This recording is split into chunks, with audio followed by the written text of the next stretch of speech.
நாளிலும் நம்முடைய தியானத்திற்கு ஆண்டவர் கொடுக்கிற வார்த்தை யோவான் எழுதின சுவிசேஷம் 9வது அதிகாரம் 7வது வசனத்தை மாத்திரம் வாசிக்கிறேன். யோவான் 9:7. நீ போய் சீலவாம் குளத்திலே கழுவு என்றார். சீலவாம் என்பதற்கு அனுப்பப்பட்டவன் என்று அர்த்தமாம். அப்படியே அவன் போய் கழுவி பார்வை அடைந்தவனாய் திரும்பி வந்தான். நீ போய் சீலவாம் குளத்திலே கழுவு என்று ஆண்டவர் சொன்னார். அப்படியே அவன் போய் கழுவி பார்வை அடைந்தவனாக திரும்பி வந்தான். இங்கே பார்க்கும் பொழுது ஒரு பிறவி குருடன், கண்களே கிடையாது, ஐபால்ஸே கிடையாது. அப்படிப்பட்ட நிலைமையில் அவன் பிறப்பிலேயே குறையோடு பிறந்தவன். அதனாலே அவனுடைய வாழ்க்கை பிச்சை எடுப்பது அவனுடைய தொழிலாக மாறிவிட்டது. இப்படிப்பட்ட நிலைமையிலே அவனை இயேசு கிறிஸ்து அவன் இருக்கிற இடத்திலே அவரும் அவருடைய சீஷர்களும் கடந்து வராங்க. இயேசு கிறிஸ்துடைய சீஷர்கள் கேட்கிறாங்க, ஆண்டவரே, இவன் குருடனாய் பிறந்தது யார் செய்த பாவம்? இவன் செய்த பாவமோ அல்லது இவனை பெற்றவர்கள் செய்த பாவமோ என்று கேட்க, ஆண்டவர், இது இவன் செய்த பாவமும் அல்ல, இவனை பெற்றவர்கள் செய்த பாவமும் அல்ல, தேவனுடைய கிரியைகள் இவனுக்குள் வெளிப்படும் பொருட்டு இவன் இப்படி பிறந்திருக்கிறான் என்று ஆண்டவர் சொன்னார். சொல்லிவிட்டு அவனை சற்று தனியே அழைத்து கொண்டு போய் தரையிலே உமிழ்ந்தார். எச்சிலை துப்பினார். தரையிலே உமிழ்ந்து அந்த உமிழ்நீரை வைத்து கொஞ்சம் மண்ணை வச்சு அப்படி குழைத்து எடுத்து அதை எடுத்து அந்த மனுஷனுக்கு கண்களே இல்லை, அந்த கண்கள் இருக்க வேண்டிய இடத்துல அந்த இடத்துல அந்த மண்ணை பூசினார். பூசி விட்டு, இப்பொழுது நீ போய் சீலவாம் குளத்திலே கழுவினார். சொன்னவுடனே அவன் அப்படியே போய் சீலவாம் குளத்திலே அந்த சேற்றை கழுவினான். கழுவின உடனே அவனுக்கு புதிய கண்கள் உருவாகிறது. அவன் பார்வை அடைந்தவனாய் இயேசு கிறிஸ்துவினிடத்தில் திரும்பி வருகிறான். நல்லா கவனிக்கணும், இங்கே ஆண்டவர் இவனுக்கு புதிய கண்களை கொடுக்கிறார். Creative miracle. நம்முடைய வாழ்க்கையிலே ஆண்டவர் பல நேரத்திலே நம்ம இடத்தில் இல்லாதவைகளை புதிதாய் நமக்கென்று உருவாக்கி கொடுக்கிறவராக இருக்கிறார். சில விஷயம் உங்க லைஃப்ல இல்லை, ஆனால் ஆண்டவர் உங்களை சந்திக்கிற நேரத்தில் உங்களுக்கு என்று உருவாக்குவார். நம்ம வாழ்க்கையில் யோசிச்சு பாருங்க, பிறவியிலேயே நம்ம எத்தனையோ விஷயங்கள் நமக்கு இல்லை. ஞானம் இல்லை, அறிவு இல்லை, தெளிவில்லை, பரிசுத்தம் இல்லை, தேவ பயம் இல்லை, எத்தனையோ இல்லை. நம்முடைய வாழ்க்கையில் எத்தனையோ இல்லை. இல்லாத நிலைமையில தான் நம்ம பிறந்தோம். பிறவியிலே நம்முடைய வாழ்க்கையில நிறைய குறைவுகள் இருந்துச்சு இல்லையா? எத்தனையோ தோல்விகள். அந்த இல்லாத காரணத்தினாலே நம்ம வாழ்க்கையில் எத்தனையோ தோல்விகள். இப்ப அவனுக்கு கண் இருந்தா வேற ஏதாவது தொழில் செஞ்சிருப்பான். இப்ப அவனுக்கு கண் இல்லாததுனால அவனுடைய வாழ்க்கையில எல்லாமே தோல்விகள். எந்த வேலையை செய்யறதுக்கு அவனுக்கு முடியல. கடைசியில பிச்சை எடுப்பதை தவிர அவனுக்கு வேற வழி இல்லை. இப்படி நம்முடைய வாழ்க்கையில எத்தனையோ காரியங்கள் இல்லாமல் நாம் பிறந்தோம். ஆனா ஆண்டவர் இடையிலே நம்மளை சந்திச்சு எதெல்லாம் இல்லையோ அதை நமக்கு கொடுக்கிறார். இல்லாததை கொடுக்கிறார். இன்னைக்கு நம்ம வாழ்க்கையில நம்ம கிட்ட இருக்கிறத நீங்க யோசிச்சு பார்த்தீங்கன்னா, ரட்சிக்கப்படுவதற்கு முன்பாக இல்லாத எத்தனையோ காரியங்கள் இன்றைக்கு இருக்கிறது. அன்றைக்கு உணர்வுள்ள இருதயம் இல்லை, இன்றைக்கு இருக்கிறது. அன்றைக்கு தேவ பயம் இல்லை, இன்றைக்கு இருக்கிறது. அன்றைக்கு உலக பிரகாரமான ஞானம் கூட நமக்கு இல்லை, இப்ப இருக்கிறது. எத்தனையோ இல்லை, முன்பு எத்தனையோ இல்லை. அவனுக்கு அது ஒரு பார்வை இல்லை. நமக்கு அதே போல் நம்ம வாழ்க்கையில எத்தனையோ காரியங்கள் இல்லை. ஆனால் ஆண்டவர் நம்ம வாழ்க்கையில அதெல்லாம் கொடுத்திருக்க. இது நம்ம நினைக்கணும், என் ஆண்டவர் எனக்கு கொடுத்திருக்கிறார், ஆண்டவர் தான் எனக்கு கொடுத்திருக்கிறார். அப்ப இதுல எத்தனையோ நன்மைகளை நம்ம பெறுகிறோம். இதுல ஒரு காரியத்தை நம்ம புரியணும். நமக்கு இதுவரைக்கும் நன்மை செய்தவர் மட்டுமல்ல, இனியும் கர்த்தர் நமக்கு நன்மை செய்கிறவர். அவன் எப்படி அந்த நன்மையை பெற்றான் அப்படின்னா, ஆண்டவர் சொல்லுக்கு அவன் எந்த மறுப்பும் இல்லாமல் கீழ்ப்படிந்தான். இன்னைக்கு நம்முடைய வாழ்க்கையில இதுவரைக்கும் நமக்கு எத்தனையோ காரியங்களை இப்ப நான் சொல்லும் போதுதான் நீங்க பல விஷயத்தை நினைச்சிருப்பீங்க. ஆமா, எனக்கு இது இல்லை, இப்ப கர்த்தர் கொடுத்திருக்கிறாரே. ஆண்டவர் கொடுத்திருக்கிற நிறைய காரியங்களை நம்ம நினைச்சே பார்க்கறது இல்லை, இல்லையா? அவனுக்கு பார்வை கிடைச்சதுன்னு அது விசேஷமா யோசிக்கிறோம். நம்ம லைஃப்ல எத்தனையோ கிடைச்சிருக்கு இல்லையா? எத்தனையோ இல்லாம தானே நம்ம பிறந்தோம். ஆனா எத்தனையோ காரியங்களை நமக்கு கர்த்தர் கொடுத்திருக்கிறாரே, இல்லையா? நம்ம லைஃப்ல எத்தனையோ காரியங்கள் ஆண்டவர் கொடுத்திருக்காரு. அப்படி இருக்கும்போது இதைக்கெல்லாம் நம்ம நன்றி உள்ளவங்களா இருக்கணும் ஃபர்ஸ்ட். இரண்டாவது, நம்முடைய வாழ்க்கையில இனியும் கர்த்தர் நிறைய நன்மைகளை செய்கிறவர். இதற்கு நம்முடைய வாழ்க்கையில எப்பவுமே ஒரு ஒபீடியன்ஸ் நமக்குள்ள எப்பவுமே இருக்கணும், ஒரு கீழ்ப்படிதல்.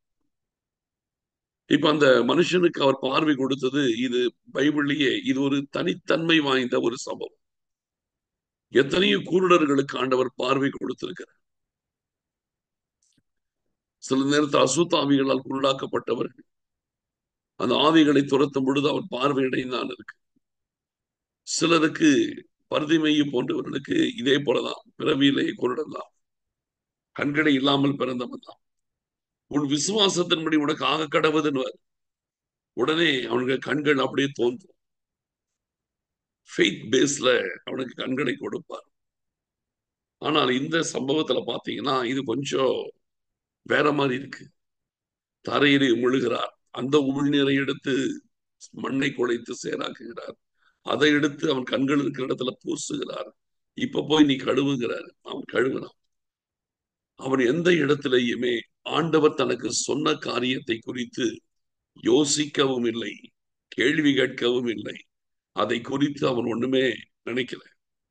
என்ன தரையில துப்பி அந்த எச்சிலை எடுத்து மண்ணை குழைச்சு பூசுறாரே, இதுல ஏன் நமக்கு மட்டும் இப்படி செய்யறாரு? இன்னொருத்தனுக்கு நீ போ, உனக்கு நீ விசுவாசத்தின்படி உனக்கு ஆக கடவுதுனாரு, பட்டுன்னு பார்வை வந்துருச்சு. சிலருக்கு அப்படி கண்களை தொட்டு அப்படி சுகமாக்கிட்டு போயிடுறாரு. ஆனா நமக்கே இப்படி செய்யறாரு அப்படின்னு சொல்லி அவன் நினைக்கவும் இல்லை, கேள்வி கேட்கல. சில நேரத்திலே ஒவ்வொருத்தருக்கு கர்த்தர் ஒவ்வொரு விதத்திலே காரியத்தை செய்வார். சிலருடைய வாழ்க்கையில சில காரியங்கள் அப்படி ஈஸியா அப்படி கிடைச்சிடும். சில காரியங்கள் நம்ம லைஃப்ல பாத்தீங்கன்னா சில விஷயங்கள் கொஞ்சம் வேற மாதிரி நமக்கு கிடைக்கும்.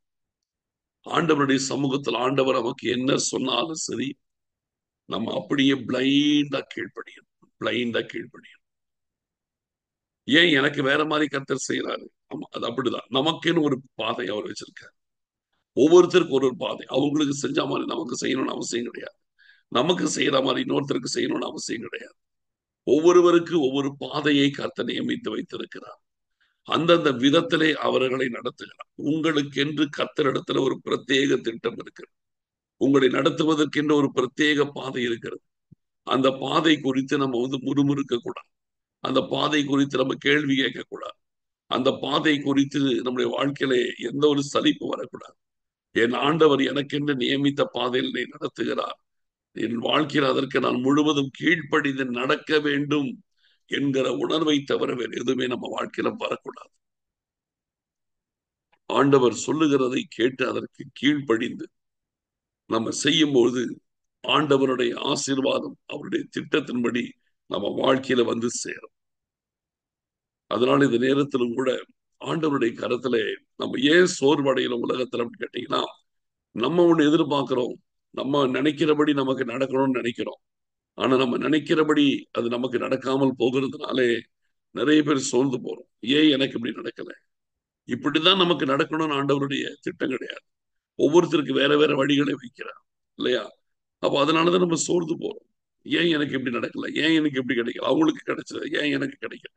நான் ஒன்று சொல்றேன், உங்களுக்கென்று ஆண்டவரிடத்துல ஒரு பிரத்யேக திட்டம் உண்டு. உங்களை ஆசீர்வதிப்பதற்கு ஆண்டவருக்கு ஒரு பெரிய நோக்கம் உண்டு. உங்களை நடத்துவதற்கென்று அவருக்கென்று ஒரு பிரத்யேகமான ஒரு வழி உண்டு. அந்த வழியிலே அந்த பாதையிலே தான் உங்களை நடத்துவார். என்னைக்குமே உங்களை மற்றவங்களோட கம்பேர் பண்ணாதீங்க. மற்றவங்களோடு நீங்க கனெக்ட் பண்ணி ஏன் அவங்களுக்கு எனக்கு இது வித்தியாசம் இல்லை பார்க்காதீங்க. உங்களை நீங்க கர்த்தருக்கு ஸ்பெஷல், நீங்க கர்த்தருக்கு முக்கியமானவர், நீங்க கர்த்தரால் நடத்தப்படுகிறீர்கள். உங்களுக்கு என்று ஒரு வழியை தேவன் வைத்திருக்கிறார். அந்த வழியில தான் நடத்துவார். அதுதான் உங்களுக்கு நல்லது, அதுதான் உங்களுக்கு ஏற்றது, அதுதான் உங்களுக்கு சிறந்த விஷயம். ஆண்டவருக்கு தெரியும் யாரை எப்படி நடத்தணும், எப்படி ஆசீர்வதிக்கணும், ஆண்டவருக்கு தெரியும். அதனால நீங்கள் ஆண்டவர் சொல்றதை பிளைண்டா கீழ்ப்படிறதுக்கு மட்டும் நீங்கள் என்னைக்குமே ஆயத்தமா இருந்து பாருங்க.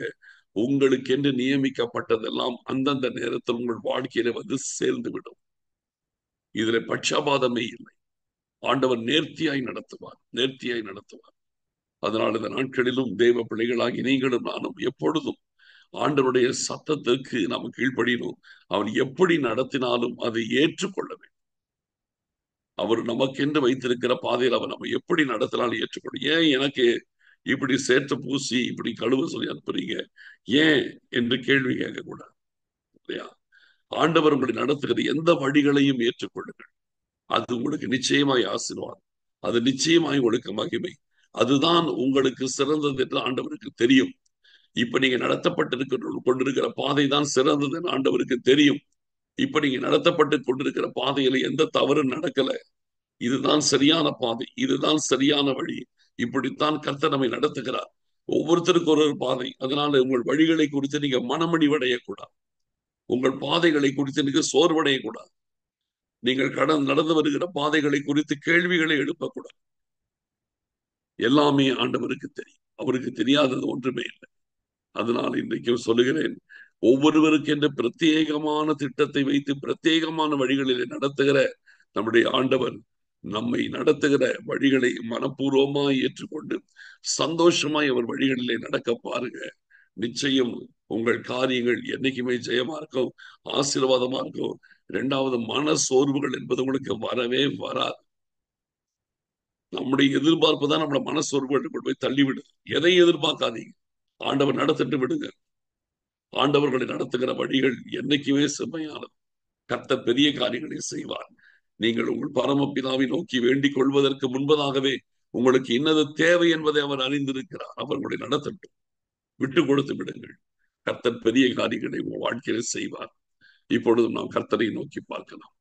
ஸ்தோத்திரம் ஆண்டவரே, உமக்கு நாங்கள் நன்றி செலுத்துகிறோம் அப்பா. சீலவாம் குளத்துல போய் கழுவு என்று சொன்ன உடனே ஆண்டவரே அந்த சேற்றை கழுவுவதற்கு அவன் மறு கேள்வி கேட்காமல் சீலவாம் குளத்துல போய் கழுவி பார்வை அடைந்தவனாய் போய் தேடி வந்தான் என்று பார்க்கிறோம் அப்பா. தேவரீர் அதே போல எங்கள் வாழ்க்கையில் எங்களுக்கென்ற ஒரு பிரத்யேகமான நோக்கம், எங்களுக்கென்ற ஒரு பிரத்யேகமான திட்டம், எங்களுக்கென்ற ஒரு பிரத்யேகமான வழிநடத்தலை வச்சிருக்கிறீங்க. நாங்கள் யாரோடும் நாங்கள் சம்மந்தப்படுத்த வேண்டிய அவசியம் இல்லை. எங்களுக்கென்று நியமிக்கப்பட்ட பாதைகளை செம்மையாய் நடத்தி கொண்டிருப்பதற்காக சோத்திரம். ஆண்டவரே, எந்த வழியில எங்களை ஆசீர்வதிக்க வேண்டும் என்பது உங்களுக்கு தெரியும். அந்த வழியில எங்களை ஆசீர்வதித்துக் கொண்டிருப்பதற்காக உமக்கு சோத்திரம் அப்பா. தேவரீர் உம்முடைய கிருபையும் இரக்கமும் மனதுருக்கவும் எங்களை சூழ்ந்து கொள்வதாக. தேவரீர்களை ஆட்கொண்டைகளை நடத்துகப்பா. சோத்திரம் சோத்திரம் சோத்திரம் சோத்திரம் சோத்திரம் சோத்திரம். எல்லாவற்றையும் நீங்க பொறுப்படுத்திக் கொண்டதற்காக சோத்திரம் சோத்திரம் சோத்திரம் சோத்திரம் சோத்திரம். ஆண்டவரே சோத்தரிக்கிறோம். பார்த்து கொள்ளுங்கப்பா, பொறுப்படுத்திக் கொள்ளுங்கப்பா, வழி நடத்துங்க ஆண்டவரே, ஆசீர்வதிங்க. ஸ்தோத்திரம் சோத்திரம் சோத்திரம். ஆண்டவரே, நாங்கள் உம்மை சோத்தரிக்கிறோம் சோத்தரிக்கிறோம் சோத்தரிக்கிறோம் சோத்தரிக்கிறோம் சோத்தரிக்கிறோம். துதி கன மகிமை யாவற்றையும் நாங்கள் உமக்கு செலுத்துகிறோம். இயேசு கிறிஸ்துவின் மூலம் ஜெபிக்கிறோம் நல்ல பிதாவே, ஆமேன். என் ஆத்துமாவே கர்த்தரை சோத்தரி, என் முழு உள்ளமே அவருடைய பரிசுத்த நாமத்தை சோத்தரி. என் ஆத்துமாவே கர்த்தரை சோத்தரி, அவர் செய்த சகல உபகாரங்களை மறவாதே. ஆமேன்.